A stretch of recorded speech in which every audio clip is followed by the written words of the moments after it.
Hello, welcome back to Let's Use the C Word. I thought I'd give another update because really good news. I had my Port-a-cath removed on Friday. So that's the thing that sat underneath my skin that enabled them to administer the chemotherapy while I was going through my treatment. It's funny actually because I don't remember it ever actually going in. So when we were going through the kind of pre-assessment conversations with the hospital, they were sort of saying, well, it's going to be quite similar, but maybe not quite as evasive as when it goes in. And I actually had to say, I've got absolutely no recollection of it going in whatsoever. And it was interesting because the anaesthetist said to me that what they give you for the sedation also has something that can, not always, kind of scrub bits out of your memory. So it's quite right that I probably didn't remember.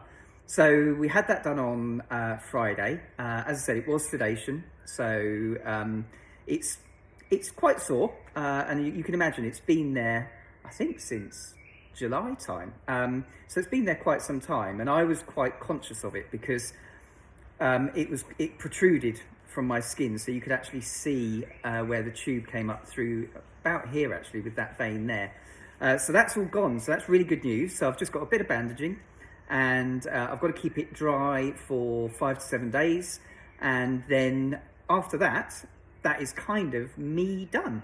So what happens next is what they call surveillance. So this is where I'll meet with the oncologist and the surgeon kind of periodically, just for them to check in, make sure everything that was done is still working all okay. And just make sure that I'm kind of managing through the side effects that are kind of hanging around, because there are a few. But overall, definitely moving in the right direction, building up my strength.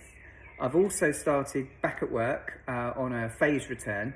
So this kind of staggered increases in my hours and days each week, just to basically bring myself again, building that strength and that ability to be able to get back to what is hopefully going to be some kind of normal again. So really, really good news. Wanted to share that with you.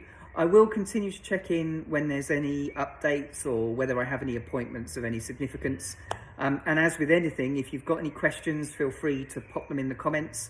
More than happy to kind of answer anything if somebody's going through something similar and wants to ask some questions, or even possibly speak to me if you are, or somebody that you know is going through anything similar. So good to catch up, and we shall catch up again soon.